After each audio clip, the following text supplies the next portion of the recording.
kan, faktanya kan kita pernah melapor hakim tersebut. Kemudian karena berbagai pertimbangan laporan itu kita cabut. Tapi rupa-rupanya menurut keterangan dari KY ini, ternyata mereka melanjutkan kasus itu walaupun kita cabut. Dan mereka menemukan satu temuan pelanggaran daripada hakim tersebut. Dan sudah diputus, ada sanksi katanya. Ada sanksi dan sanksi itu disampaikan kepada Mahkamah Agung, Badan Pengawas Mahkamah Agung. Nah, namun ketika kita tanya kemarin itu apa sanksi yang dijatuhkan, mereka nggak beritahukan, silakan aja cari sendiri gitu. Nah, ini sekarang kita mau cek ini, ya. Nah, kedua yang kita laporkan kan banyak hal perbuatannya kan. Nah, tapi apakah yang kita laporkan ini yang sudah dijatuhkan pidananya, apa hukumannya, apakah di luar itu ada atau tidak? Tapi kami yakin masih ada satu kasus yang pasti tidak belum diputus karena kasus itu berjalan kan baru-baru ini, yaitu wawancara hakim tersebut di talkshow-nya Rossi kan, Rossi Silalagi. Jadi itu salah satu perkembangan yang kita dapatkan sekarang. Nah, kedua, sekarang kita mau mengambil bukti-bukti tentang CCTV. Ya. Ketiga, teman-teman sudah mempersiapkan, mungkin juga melaporkan dokter dan sebagainya ya, kepada MKDKI ya, Majelis Kehormatan Disiplin Dokter MKDKI, Majelis Kehormatan Disiplin Dokter Indonesia. Nah, karena prinsipnya otopsi itu kan sebenarnya kan wajib dilakukannya dan ada perintah daripada surat kepolisian yang meminta otopsi, tapi dia tidak lakukan. Nah, akibat tidak dilakukannya ini kan menjadikan kasus ini kan menjadi begini, bencana buat Jessica kan. Saya katakan bencana karena kami yakin kalau otopsi itu dilakukan, itu pasti tidak ditemukan cyanida di dalam tubuhnya Mirna. Tapi karena tidak dilakukan, akhirnya menjadi bias kan, karena hanya diambil sampelnya. Nah, ini sangat penting sekali gitu. Jadi tim akan bekerja untuk juga melaporkan kepada Majelis Kehormatan Dokter Indonesia, Majelis Kehormatan Disiplin Indonesia, kedokterannya, MKDKI, Majelis Kehormatan Disiplin Kedokteran Indonesia. Nah, dulu saya jadi itunya di situ, salah satu anggota dari MKDKI-nya dulu. Pertama kali MKDKI dibentuk, saya menjadi anggota MKDKI-nya dulu. Begitu, Mas. Bang, mungkin bisa diceritain nggak sih Bang, tradisi Natal mungkin dari keluarga Otto, apalagi yang udah nambah sama keluarga gimana? Tradisinya Ya, seperti apa? meskipun kita ini sudah hidup di Jakarta dengan anak-anak, tapi terus terang aja tradisi yang terjadi di orang tua saya dulu sampai sekarang tetap saya bawa. Masih diterapkan. Jadi gini, biasanya selain Natal dan Tahun Baru, jadi di orang Batak itu ada dua hal yang sangat penting. Satu, Natal. Ya, Natal itu sangat penting. Kedua, di pergantian akhir tahun, kalau orang kan menantikan seperti kita kan kembang api dan sebagainya. Tapi bagi orang Batak di zaman dulu, termasuk saya di orang tua saya, kita jam 12 malam persis, semua anak harus ngumpul. Jam 12 malam. Gak boleh kemana-mana. Ngumpul di situ kita ibadah. Berdoa, bersyukur pada Tuhan bahwa kita telah melewati tahun yang lama, masuk ke tahun yang baru. Jadi tradisi dulu itu selalu ibadah itu jam 12 malam itu. Jadi waktu dulu kita walaupun anak kecil sudah ngantuk-ngantuk, dipaksa itu bangun. Nah, biasanya jam 12 malam itu semua anggota keluarga saling bicara. Jadi kalau dia merasa ada salah, dia minta maaf sama orang tua. Sesama kakak adik juga minta maaf, ada yang salah. Ya refleksi lah kan, evaluasi gitu kan. Nah, orang tua juga biasanya begitu, dia kan menasehati anaknya, setahun ini kamu begini, kali ini kamu harus begini gitu ya. Jadi itu terus.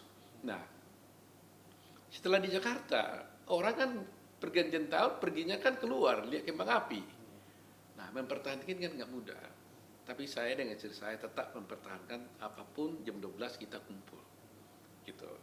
Nah, kadang-kadang kita keluar negeri, ya kan? Karena kita kumpul biasanya kan kita ibadah satu ruangan. Kalaupun pergi ke hotel, kita pakai satu ruangan, kita ibadah bersama-sama. Karena kita harus mengajarkan pada anak kita bahwa hidupmu itu adalah nggak bisa karena Tuhan yang tolong, bukan Tuhan yang tolong.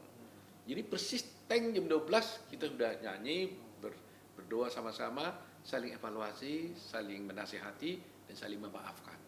Jam 12-nya. Setelah selesai acara itu silakan, dia mau pergi, mau kemana, silakan.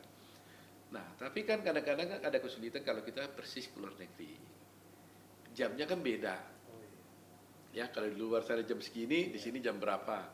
Nah, akhirnya karena anak-anak juga kadang-kadang kalau ada masih kecil, kan nggak bisa kita paksa dia bertahan sampai jam 12, gitu kan.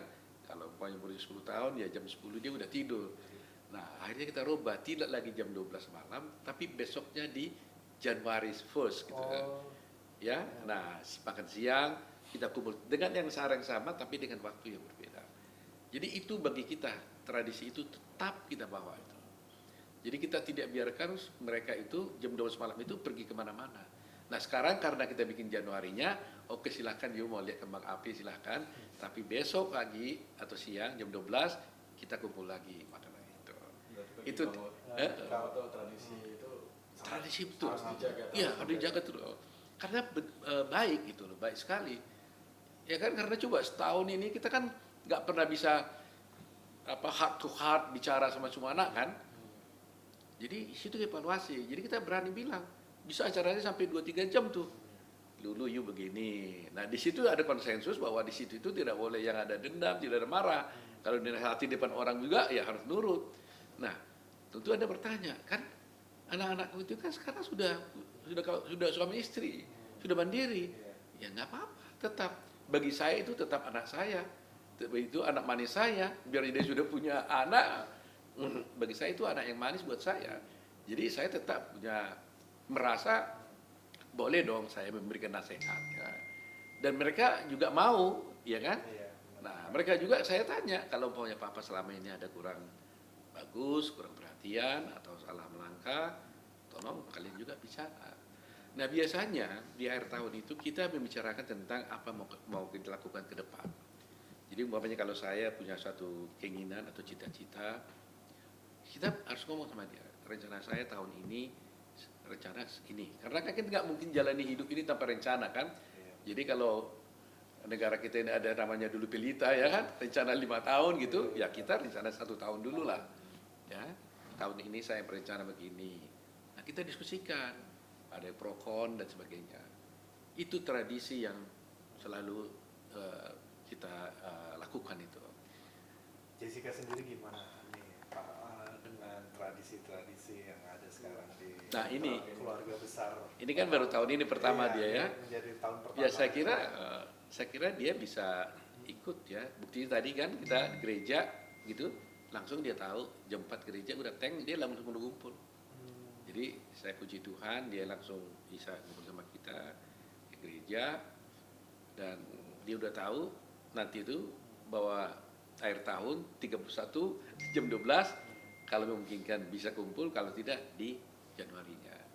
Nah untuk itu tentunya kan dia juga punya orang tua kan. Nah jadi kita bagi. Jadi kemarin mereka sudah bikin acara Natal sendiri dengan keluarga Jamila. Mereka bikin acara di puncak. Keluarga besar mereka juga. Yakub juga ikut di sana. Jadi diatur. Jadi mereka tanggal 20 sudah mereka bikin acara Natal di puncak. 20 pulang dia tadi malam. Nah malam ini dengan keluarga kami gitu. Jadi gantian. Nah nanti ya kalau sudah ketemu lagi habis di Januari, tentunya saya harus bertemu lagi dengan keluarga Mila kan. Gitu. Ya selalu kan gitu kan. Ya kita usahakan begitu. Jadi harmoni. Jadi mungkin mengikuti ibadah malam Natal juga tadi sore itu seperti apa? Bareng Mila juga bareng Yakub. Ya kita senang kan, kita merasa wah Tuhan sudah tambahkan satu anak buat saya Mila kan, karena Mila itu walaupun mantu saya anggap sebagai anak saya kan, dan dia sudah mengandung seorang cucu yang akan diberikannya kepada saya, cucu ya kan, ya senang lah, kita bersyukur pada Tuhan lah, Tuhan itu baik ya kan, kasih anak tambah anggota keluarga kita, nanti mudah-mudahan kalau tidak keliru di bulan 2 atau bulan 3 dia akan direncanakan melahirkan. Ya tentunya saya akan menggendong cucu yang baru nih, yang ke-6. Persiapannya udah seperti apa sih Pak? Artinya udah akan menyambut si buah hati ini. Ya, yang penting kita persiapan kita hati kan. Ya, karena cucu saya ada 5 dan saya harus tetap berupaya seperti yang selama ini saya harus memperlakukan cucu saya ini sama sebagai cucu kebanggaan saya. Nggak boleh beda-bedain, sama treatmentnya, sama kasih sayangnya, supaya mereka juga sayangnya juga pada saya sama gitu. itu yang ini yang kita alami lah gitu. Mungkin untuk memaknai Natal di 2023 ini seperti apa? Ya tadi saya udah ceritakan sama dia tadi bagaimana Natal. Oh gitu ya. Iya, Natal buat kita sebagai orang Nasrani, sebagai orang Kristen, itu adalah keselamatan. Bagi kita konsepnya adalah Tuhan Allah itu sekarang menjelma menjadi manusia. Bukan dibalik ya, bukan manusia jadi Tuhan.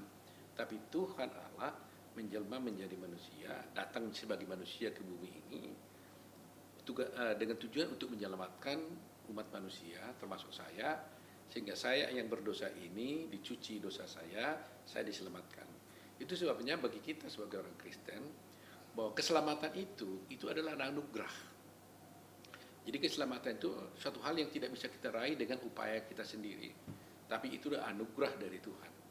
Nah oleh karena itu kita selalu memaknai Natal itu sebagai hal yang sangat penting karena anugerah Tuhan telah diberikan pada kita